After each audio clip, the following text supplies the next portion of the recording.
cher docteur Mukwege, c'est peu de dire que vous nous faites l'immense honneur de répondre à l'invitation que nous avions adressée il y a 3 années concernant ce titre docteur honoris causa. Et vous nous écriviez alors en septembre 2019 « J'apprécie le remarquable travail fait par votre institution pour affermir et faire rayonner les valeurs que nous avons en commun. Par conséquent, c'est tout naturellement que j'accepte les insignes de doctorat honoris causa de votre université. » Nous vous avions adressé cette invitation sur une suggestion de feu professeur Félix Mutombo, qui a été nommé plusieurs fois déjà, qui enseigna l'exégèse au sein de notre faculté jusqu'en 2019 et trop tôt décédé en 2020. Le professeur Mutombo, à côté de ses travaux d'érudition biblique, travaillait à poser les contours d'une théologie politique africaine, une théologie axée sur la praxis chrétienne dans laquelle les personnes transformées par le monde du texte biblique exercent leurs responsabilités sociales en œuvrant pour le bien de la cité, le bien commun. Responsabilité sociale, bien commun. Sont-ce les valeurs communes que nous partageons? Nous sommes à votre école, docteur Mukwege. Rares dans cette assemblée sont ceux qui ignoreraient les combats qui sont les vôtres, celui de la dignité des femmes victimes de viols perpétrés comme arme de guerre, et celui de votre lutte contre l'impunité, qui entoure les auteurs de ces crimes et ceux auxquels ils profitent, jusqu'aux plus hautes sphères économiques et politiques. En préparant ce discours, j'ai pris la mesure de nombreux et prestigieux titres et récompenses que vous aviez reçus et continuez de recevoir. La liste est longue et aucun n'est indu, et je me disais, mais qui sommes-nous, notre petite faculté, pour que vous acceptiez ce titre à nouveau? Outre la quinzaine de doctorats honoris causa, les prestigieuses universités attestant aussi de votre contribution au progrès de la science médicale, en 2008, vous receviez le prix des droits de l'homme des Nations Unies. En 2013, je ne fais que citer quelques exemples. En 2013, le grand prix de la Fondation Chirac pour la prévention des conflits. L'année suivante, le prix Sakharov pour la liberté de l'esprit, décerné par le Parlement européen. Ces titres témoignent d'un parcours humain, intellectuel, spirituel, exemplaire. Ils dessinent un paysage lumineux, au vaste contour géographique. Vous recevez des titres des universités d'Afrique, d'Europe, des Amériques, vaste contour géographique et intellectuel, où vous croisez des hommes et des femmes de conditions, d'appartenance, de convictions multiples. Je retiens dans votre ouvrage, Le pouvoir des femmes, l'amitié que vous entretenez à partir de 2006 avec Eve Ensler, dramaturge et féministe américaine, auteur célèbre des Monologues du vagin. Une amitié qui vous a conduit à œuvrer ensemble à l'édification de la Cité de la Joie que vous inaugurez en 2011 à Bukavu. Un espace pour les femmes violées qui offre protection, éducation et inspiration et dont la devise est « transformer la souffrance en pouvoir ». Et ce processus de guérison vise à faire de chaque femme des vectrices de changement, tutrices et activistes, aussi averties de leurs droits légaux et politiques. Même votre prix Nobel de 2018, partagé avec Nadia Mourad, jeune femme yézidi du nord-ouest de l'Irak, victime des atrocités de Daesh et dénonçant les viols de masse, vous conduit à élargir votre vision encore, à la rencontre de cette autre communauté humaine qui, comme la vôtre au Congo oriental, a été dévastée par les violences sexuelles, soumise à l'exil et au camp de réfugiés. Vous y partagez votre expérience congolaise d'une prise en charge holistique en matière de soins médicaux, de soutien psychologique, légal, socio-économique. Et, à vous lire, vous communiez intellectuellement et spirituellement avec le chef religieux yézidi, Baba Cher, dont vous louez le courage et l'attitude progressiste, qui intègre les femmes violées et les enfants nés de ce viol, et qui, choisissant de faire primer la compassion sur le dogme, se voit lui-même et à son tour stigmatisé par le conservatisme patriarcal. Vous écrivez « Plus je voyage, plus j'apprends ». Docteur Mukwege, vous êtes un humaniste et un pédagogue. Vous nous apprenez à voir le monde autrement, et le fils de pasteur que vous êtes, pétri de Bible, nous met aussi à l'école des voix prophétiques qui résonnent dans les Écritures. Tantôt honorés, tantôt menacés, les prophètes ne se taisent pas.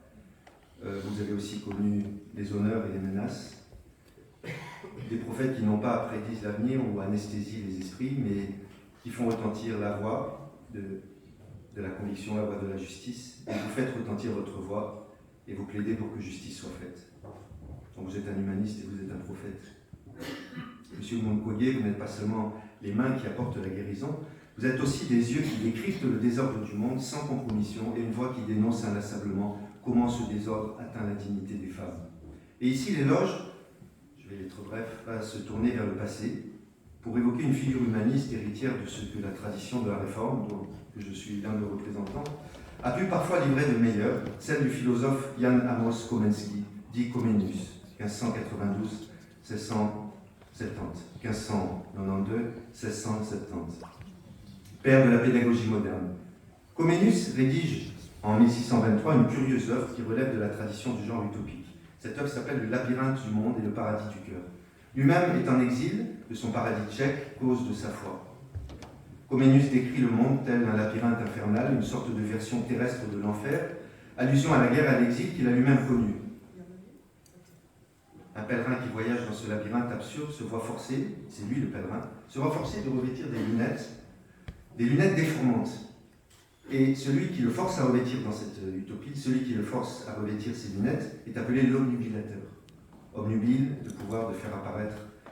Et l'omnubilateur avait le pouvoir de faire apparaître à celui qui regardait ses lunettes, donc, à travers lointain ce qui était proche, proche ce qui était lointain, petit ce qui était grand, grand ce qui était beau, vilain ce qui était beau, beau ce qui était vilain. L'omnubilateur privait ainsi les pèlerins prisonniers de tout discernement et de lucidité. Omnubilé au sens propre, c'est couvrir de nuages, de brouillard, c'est obscurcir la pensée. La clé de récit de Comenius est que l'omnubilateur avait chaussé les lunettes un peu de travers. Pour mon bonheur, dit le pèlerin, les lunettes n'étaient pas bien ajustées, et en redressant un peu la tête et en levant le regard, comme ça, je pouvais regarder les objets selon leur nature authentique. Vous avez beau, dit le pèlerin, m'avoir serré la bouche, parce qu'on avait aussi mis un mort dans la bouche du pèlerin. Vous avez beau m'avoir serré la bouche et voilé les yeux, je me fie en mon Dieu pour que vous ne me ligotiez pas la raison et la pensée. Je regarderai ce monde de mes propres yeux. Et le pèlerin de traverser ainsi le labyrinthe du monde, il entre dans la rue des autorités et des régisseurs du monde, les baillis, les bourgmestres, régisseurs, régents, chanceliers, juges, rois, princes, seigneurs. Et voilà le monde que décrit le pèlerin. Réajustant mes lunettes, c'est-à-dire en les bougeant un petit peu, j'assiste à cette chose incroyable que pratiquement aucun d'eux n'avait tous ses membres, et qu'il leur manquait presque à chacun quelque chose de nécessaire. Les uns n'avaient pas d'oreilles pour entendre les doléances de leur sujet. D'autres n'avaient pas d'yeux pour noter les désordres qui se passaient devant eux. D'autres pas de nez pour flairer les actes hors la loi des coquins. D'autres pas de langue pour plaider en faveur des opprimés muets. D'autres pas de main pour faire appliquer les arrêtés de la justice, et beaucoup n'avaient même pas de cœur pour mettre en œuvre les sentences de la justice. Vous voyez, docteur Mukwege, où je veux en venir, la fantaisie de Comenius touche alors à l'essentiel. Voir ou ne pas voir le désordre du monde, continuer à soigner les maux sans en dénoncer les causes profondes et systémiques et sans réclamer justice. Vous êtes devenu une voix prophétique. Vous parlez des intérêts miniers privés. Le désordre au Congo oriental est un désordre organisé. Le viol est une arme de guerre pour vider une zone. Coïncidence y a-t-il entre l'origine des victimes, soit que vous soignez à Panzi, et la présence des gisements et minages? Au-dessus des seigneurs de la guerre, dites-vous, il y a les membres de l'élite financière, politique et militaire, une kyrielle d'hommes d'affaires véreux et de multinationales. En insistant sur le fait, écrivez-vous, que justice devra un jour être rendue pour les 5 millions de morts et disparus. Les crimes de guerre et les centaines de milliers de viols qui ont résulté des premières et secondes guerres du Congo menacent tous ceux qui ont du sang sur les mains, notamment nos voisins étrangers. Vos valeurs, et peut-être votre religion, participent à créer du lien et donner du sens. Votre religion n'a rien d'anesthésiante ou tranquillisant, docteur Mukwege. Vous êtes une voix qui réinterprète le monde. Et je vais vous citer un premier passage, ce sera bref. Un passage de l'Ecclésiaste, j'ai vu des esclaves sur des chevaux et des princes marcher à pied comme des esclaves. Ecclésiaste 10, verset 7. Ceux que l'omnibilateur et ses avatars contemporains sont nombreux, pouvoir politique, médiatique, économique, ceux qui nous désignent comme des princes seigneurs sur des chevaux ne sont en fait que des esclaves. Et ceux et celles qui semblent marcher dans l'humiliation sont en fait des princes ou plutôt des princesses. Il me faut conclure après l'évocation de tous ces prix et distinctions qui témoignent de votre envergure intellectuelle et morale. Nous sommes à votre école, docteur Mukwege. Ce n'est pas nous qui vous honorons, c'est vous qui nous honorez, c'est vous qui nous apprenez. Je voudrais faire résonner une petite mélodie qui vous est, j'en suis sûr, familière, un autre verset. Cette question que l'apôtre Paul adresse aux chrétiens de Corinthe dans une lettre. Et il dit ceci: qui est-ce qui te distingue? Qu'as-tu que tu n'aies reçu? Et si tu l'as reçu, pourquoi t'en glorifies-tu? Monsieur Mukwege, puisque nous sommes à votre école, n'avez-vous pas au secret de votre carrière, de l'aura mondiale, de la nature profonde des choses, ce qui vous habite, du ressort de vos engagements, l'inspiration ultime, la source? Ce que vous êtes, vous l'avez reçu. Ce qui vous distingue, ce ne sont pas tous ces titres prestigieux, dont le moindre est celui que nous vous offrons maintenant, qui ne sont que l'ombre des choses. Votre valeur vous est donnée d'ailleurs, d'un autre. Et là, je ne saurais aller plus loin, puisque cela touche à la sphère spirituelle et l'intimité la plus profonde. Mais à défaut d'aller le plus loin, la source ultime, nous nous arrêterons à l'avant-dernière, que vous nous cessez de désigner dans votre ouvrage. Le rôle de toutes les femmes qui vous ont élevées, éduquées, inspirées, à commencer par votre mère. Vous voyez, on cite les mères aujourd'hui. Et vous les citez. Et vous, sans vous qui ne semblez ne vouloir vous mettre à genoux devant personne, c'est un peu l'impression que vous venez, on vous devine vous mettre à genoux devant Dieu, mais moi je vous ai vu vous mettre à genoux de votre moment. Sur une vidéo qui était sur les réseaux sociaux. Et c'était en octobre 2018, avant votre prix Nobel. Vous étiez venu à genoux chercher la bénédiction et la prière de votre maman. C'est très drôle que vous évoquiez la prière de... Voilà. Alors que vous appreniez la nouvelle de votre prix Nobel. Et vous avez, votre maman prie en Swahili, demande au Seigneur de vous bénir.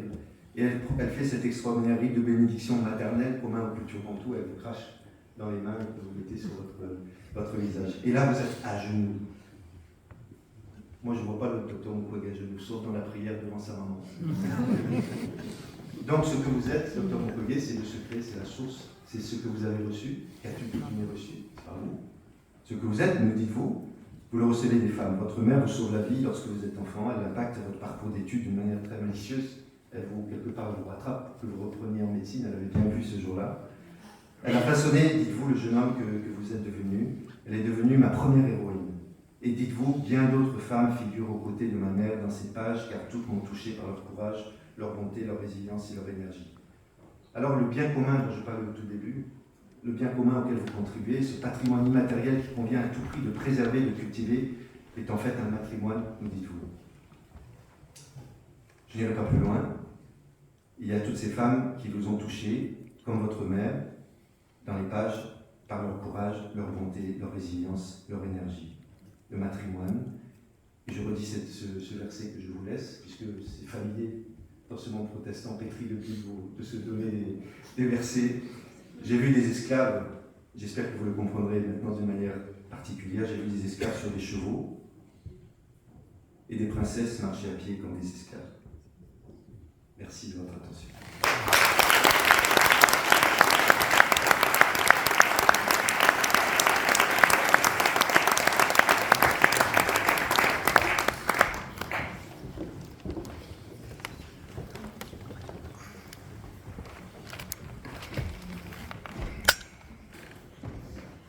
Quel privilège.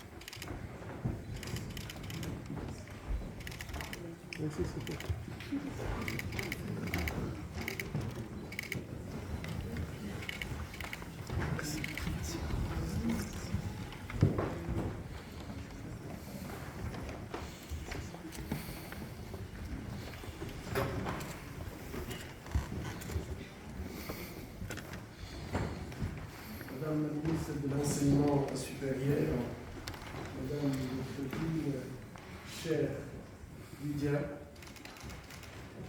Monsieur le doyen des deux sections néerlandophones et francophones de la faculté universitaire de théologie protestante de Bruxelles, Mesdames et Messieurs les professeurs, je voulais spécialement ici saluer Madame Moura, chères étudiantes et chers étudiants, distingués invités Mesdames et messieurs, c'est une première pour moi d'être honoré par une faculté de théologie. J'en suis très heureux pour plusieurs raisons, dont deux principales. Tout d'abord, recevoir un doctorat honoris causa d'une faculté universitaire qui a marqué l'histoire de l'Église du Christ au Congo, pour moi, c'est une raison de joie. Quand on a parlé de l'histoire de l'Église protestante, c'est une ancienne histoire, mais moi, j'ai vécu la persécution. Du moment où je ne pouvais pas aller à l'école, tout simplement puisque je portais l'uniforme qui m'identifiait de quelqu'un qui fréquente une école protestante. En effet, cette faculté a formé plusieurs de mes compatriotes, dont l'un des plus illustres, le pasteur que nous appelions Papa Bokele, qui a su fédérer toutes les églises protestantes, toutes tendances confondues, à une seule église qu'on appelle aujourd'hui l'ECC. Alors que le protestantisme au Congo avait toujours été marginal, la création de l'ECC par le pasteur Papa Bokele a donné aux protestants une voix audible. Et après cette œuvre de Papa Bokele, aujourd'hui, tous les protestants, toutes tendances confondues, peuvent parler d'une seule voix et d'être écoutés. Je crois que ce que nous avions vécu dans l'enfance, ça appartient maintenant à l'histoire. Je profite aussi de cette cérémonie pour rendre hommage à quelqu'un qui m'avait marqué à sa façon, le professeur Félix Mukendi, dont l'œuvre a été orientée sur la restauration de la dignité humaine. C'est quelqu'un qui a organisé, on avait un programme avec lui sur la responsabilité sociale dans notre pays. On a pu faire une conférence et malheureusement, Dieu est souverain. Aujourd'hui, il n'est plus avec nous. Mais c'est un homme qui a marqué ma vie. Nos discussions étaient toujours très animées, car il sentait cette responsabilité que nous avons tous, et spécialement les serviteurs, par rapport à notre société. Je suis d'autant plus heureux qu'à côté de ma vocation de médecin, j'ai découvert sur le tard que j'avais une vocation de pasteur. Mon père était pasteur. Et en réalité, ma vocation de médecin et la vocation de pasteur, toutes ces deux vocations vont ensemble. Déjà, le père de la médecine, Hippocrate, avait dit qu'il y a trois manières de soigner: par le contraire, par le semblable et par la parole. Dans le modèle de prise en charge de nos patientes et patients à l'hôpital de Panzi, les soins par la parole, qu'ils soient psychothérapeutiques ou pastorales, selon l'orientation spirituelle bien sûr, puisque nous respectons nos malades, tous nos soins sont non seulement centrés sur les victimes, mais c'est elles qui décident à la carte ce qu'elles veulent que nous puissions leur donner. Et donc, tous ces soins qui sont centrés sur les patientes sont précédés, accompagnés par une psychothérapie avant que les soins médicaux soient venus. Cette expérience, c'est puisque nous avions constaté qu'après que les femmes soient humiliées, il y en a qui refusaient tout simplement les soins, puisqu'elles ne voyaient plus la raison de vivre. Et lorsque vous utilisez la parole, comme je viens de le dire, que ce soit sur le plan psychothérapeutique ou pastoral, vous arrivez à amener les patientes à accepter les soins médicaux qui sont parfois très difficiles à supporter, des chirurgies lourdes. Et donc, pour moi, utiliser ces deux voies me permet en fait d'être encore beaucoup plus proche des malades que je soigne. L'état que l'homme n'est pas composé que du corps, il est aussi une âme. Et autant le corps a besoin de soins, l'âme aussi en a. Et à ces propos, Jésus dit, l'homme ne vivra pas que du pain seulement, mais de toutes paroles qui sortent de la bouche de Dieu. Certes, les théologiens et pasteurs n'ont pas le monopole de la thérapie de l'âme. On peut soigner l'âme par la psychothérapie, par l'art. Je suis content de voir une thérapeute dans la salle qui a été me rendre visite à Panzi. Et en fait, on découvre que l'art, la poésie, peuvent transformer la vie des malades que nous sommes. Dans notre hôpital à Panzi, ces différentes disciplines ne sont pas en conflit. Nous laissons les patients choisir. Elles ne sont pas du tout en conflit, au contraire, elles sont complémentaires. Ainsi, afin de préparer nos malades à affronter des interventions chirurgicales très lourdes, les patients qui arrivent dans nos structures sont d'abord, on leur donne des personnes qui leur permettent tout simplement de parler. Et parfois, ça peut apparaître comme si on n'a pas compris pourquoi on est à l'hôpital, mais les laisser parler, finalement, et nous aide même à pouvoir les soigner comme il faut. Et cela est primordial. Ce travail mental est fait par des psychologues spécialisés et bien souvent les patientes elles-mêmes font appel à un accompagnement spirituel lorsqu'ils en ont besoin.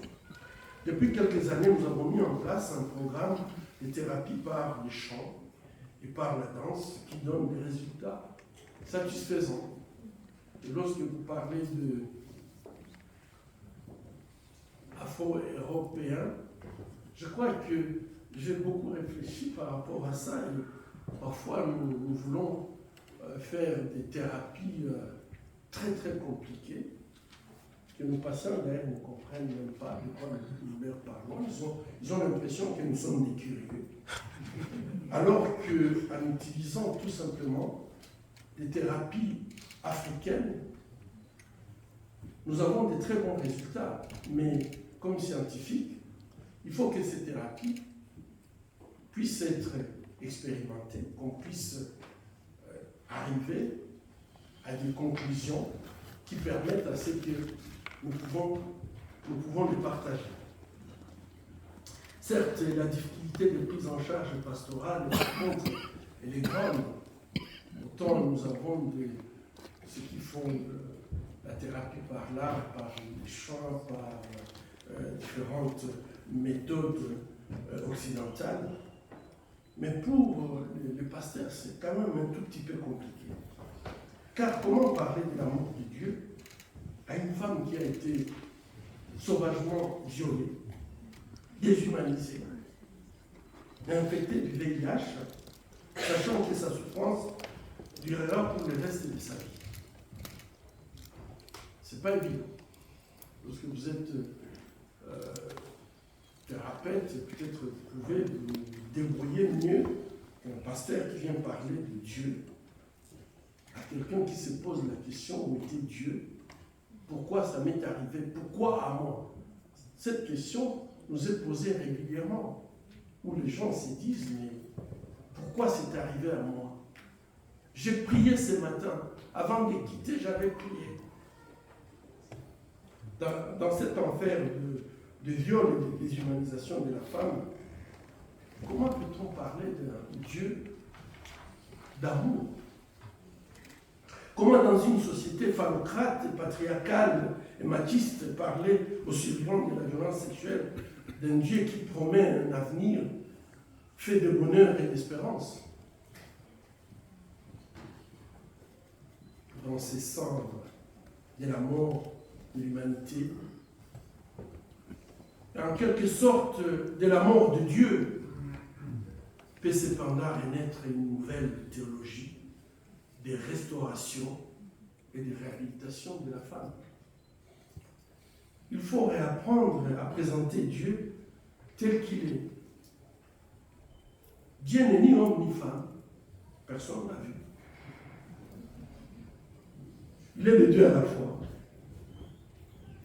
L'homme et la femme étant tous deux égaux et créés à l'image de Dieu, cela signifie que Dieu est à la fois, et là j'ai bazar de parler devant les théologiens, les hommes et femmes. Mais pour des raisons de domination masculine, la phallocratie a exacerbé le caractère, le côté masculin de Dieu au détriment de son caractère féminin. Tout simplement pour prendre l'avantage. Mais ça sera difficile de me le prouver. Personne ne l'a vu. Le psaume 102, reconnu comme un psaume messianique, représente le Christ dans l'image du pélican femelle. Je vous dispense de toutes les interprétations et légendes relatives au pélican, mais l'idée est que le Christ est à l'Église ce que la mère pélican est à ses petits. Ainsi, dans Sa nuit de mai, le poète Alfred de Musset s'est fait l'écho de la légende. Lorsque le pélican, lassé d'un long voyage, dans le brouillard du soir retourne à ses roseaux, ce petit affamé court sur les rivages, et le voyant au loin s'abattre sur les eaux, le sang coule à long flanc de sa poitrine ouverte. Pour toute nourriture, il apporte son cœur. À travers le livre du prophète Osée, Dieu se présente à l'humanité sous la figure de la mère ours en colère. Un Dieu mère prise d'une fureur défiante, tous les stéréotypes de l'habituelle représentation plus douce, plus sentimentale de la mère amante et prête à se sacrifier. Ce n'est pas la description que nous avons là. Les représentations exclusivement masculines de Dieu ont contribué à écraser la femme dans plusieurs cultures, y compris la culture occidentale. Je dois dire que si les Africains doivent se rechercher dans leurs origines, la place de la femme, elle est spéciale. Je ne vais pas entrer dans toutes les considérations de nos cultures, mais peut-être pour beaucoup d'Africains ici présents, nés en Afrique, la seule fois qu'ils se sont battus à l'école, c'est le jour où on a insulté la mère. Quand on insulte le papa, ça passe. Quand on touche la mère, ben là,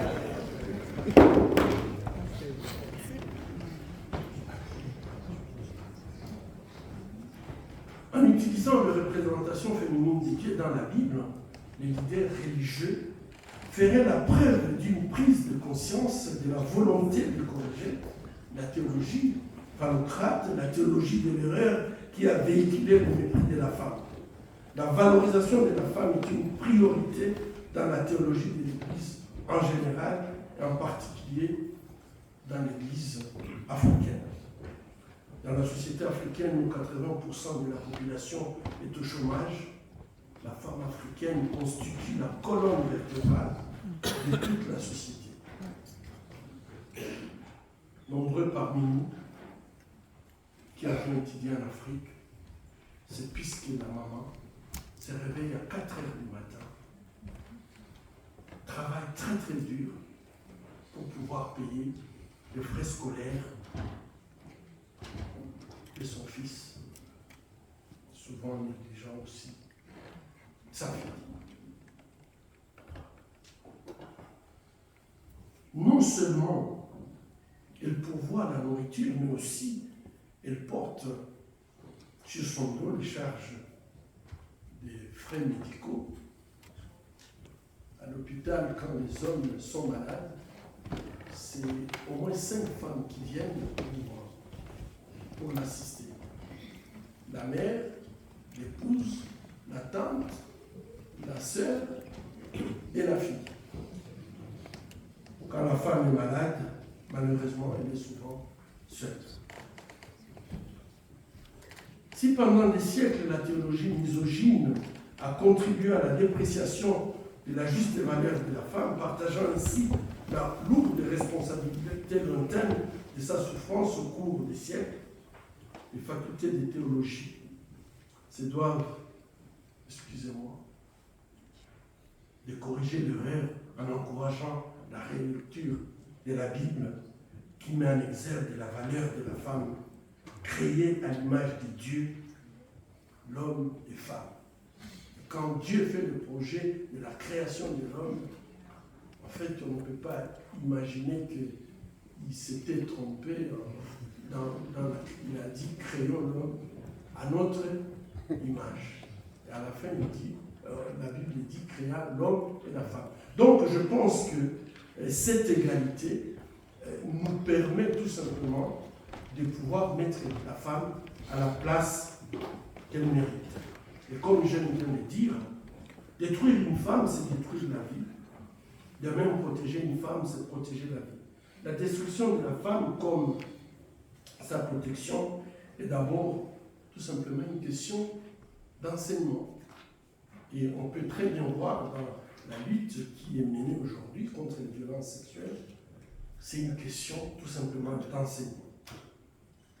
Nul n'est besoin de prouver que certains enseignements de l'Église ont bridé l'émancipation féminine. Ils ont contribué à la museler en la réduisant au seul rôle reproducteur. Mais la femme est plus que cela. Ainsi, la correction de la théologie de l'erreur doit commencer au sein des facultés des théologies. Et c'est une discussion qui peut se faire, mais je pense que la théologie peut booster la lutte contre toutes les violences qui sont faites aux femmes, puisque, comme je l'avais dit, dans mon pays, les gens sont très croyants, et peut-être parfois les leaders religieux ne se rendent pas compte du pouvoir qu'ils ont sur des questions de société comme celle-là. L'égalité pleine et entière des sexes reste une grande victoire à conquérir, car un long chemin reste à faire pour donner à la femme le respect qu'elle mérite en tant qu'individu à part entière, libre et égal en droit. Mesdames et messieurs, l'autre chantier majeur que doit entreprendre la faculté de théologie, c'est d'éveiller les futurs ministres de la parole à leur vocation prophétique. Dans un contexte de violence politique, des dictatures, des spoliations du peuple par le gouvernement peu scrupuleux, le rôle de l'Église consiste à défendre le peuple, à dénoncer l'injustice et à travailler à la libération intégrale de l'homme. Contrairement à certaines parties du monde, l'Église en Afrique reste une institution vivante et dans laquelle une bonne partie de la population se reconnaît, je l'ai déjà dit. Aussi, chaque fois que l'Église africaine a joué son rôle prophétique, le peuple a été, tant bien que mal, défendu et ses droits à la vie protégés. Malheureusement, bien souvent, l'Église se met au service du pouvoir politique qui oppresse le peuple, se rendant elle-même coupable devant Dieu et devant le peuple. C'est en tant que sentinelle qui veille à la protection des droits des faibles que l'Église devient une véritable lumière du monde. C'est de cette façon que l'Église devient véritablement le lieutenant du Christ sur la terre. Notre prière est que tout ce qui se réclame du Christ soit aux côtés du peuple opprimé, qui puisse s'identifier à lui pour défendre son droit à la dignité, son droit à vivre paisiblement et à participer pleinement à la gestion de la cité. N'est-ce pas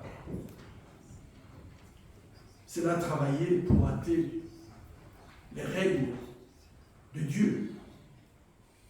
Depuis presque 30 ans, les nuages des ténèbres et de mensonges couvrent la région du Grand Lac.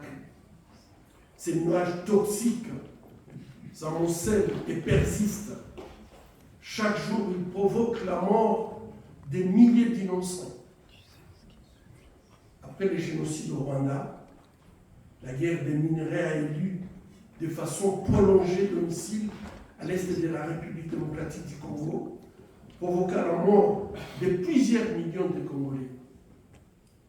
Je ne connais pas de familles à l'est qui n'ont pas été touchées d'une manière ou d'une autre par ces conflits qui nous est venu d'ailleurs. Les déplacements de plus de 5 millions. Aujourd'hui, nous avons la population déplacée la plus importante du continent africain. Les viols des femmes se comptent par millions de femmes. Et ici, on a encore du mal à identifier les enfants qui naissent issus du viol et qui représentent tout simplement une bombe à retardement dans la région du fait qu'ils n'ont pas d'identité, ils n'ont pas de filiation. Ce sont des enfants qui s'interrogent, qui sont rejetés par tout le monde, comme s'ils avaient demandé à ce que nous, les adultes, nous puissions les faire et les abandonner à leur propre sort. 30 ans de ténèbres, de mensonges dans la région du Grand Lac. C'est 30 ans où la mort règne sans que personne ne s'en amève vraiment. La vérité a été travestie au point de faire des victimes de cette barbarie le coupable. Aujourd'hui, dans la région du Grand Lac, si vous dites qu'on est en train de tuer, vous êtes non seulement menacé de mort, mais on vous colle le nom. Génocidaire, je ne sais pas, bon, voilà. Effectivement, nous arrivons à un point où toute la vérité est travestie. Et aujourd'hui, même ici en Europe, il y a des gens qui ont peur de dire la vérité qu'ils connaissent. Et même dans les églises, malheureusement. Mesdames et messieurs, seul le vent de la vérité pourra libérer la région de l'atmosphère toxique du mensonge et de la mort qui asphyxie le peuple dans la région des Grands Lacs africains. Le rapport mapping d'une œuvre initiée par l'ONU a établi la cartographie des massacres commis au Congo par des armées étrangères, des rebelles et des soldats de l'armée régulière congolaise. Il répertorie les noms des auteurs de ces crimes de guerre et crimes contre l'humanité dans un annexe confidentiel. Et c'est là où, en fait, on se rend compte que si l'Église continue à garder le silence par rapport à des choses comme ça, les criminels, leurs noms sont confidentiels. Les noms des victimes, on connaît. Et donc, dans la confidentialité, les criminels continuent à commettre les crimes, puisque, de toute façon, on ne peut pas les reprocher. C'est plutôt les victimes qui deviennent des coupables. Et ceci, c'est pour des raisons diplomatiques, dit-on. Ces rapports mapping moisis dans les tiroirs de l'ONU. Il suffira d'ouvrir ces rapports et ces annexes pour commencer un travail de justice, de vérité et de réparation. Il est impossible de comprendre pourquoi ce long silence autour de ces rapports 12 ans après sa publication. Et 12 ans après, les crimes continuent. Ils étaient à l'est du Congo. Aujourd'hui, cette semaine, à Kwamouth, il y a eu, il y a eu 15 morts. Et chaque jour, on reçoit des rapports macabres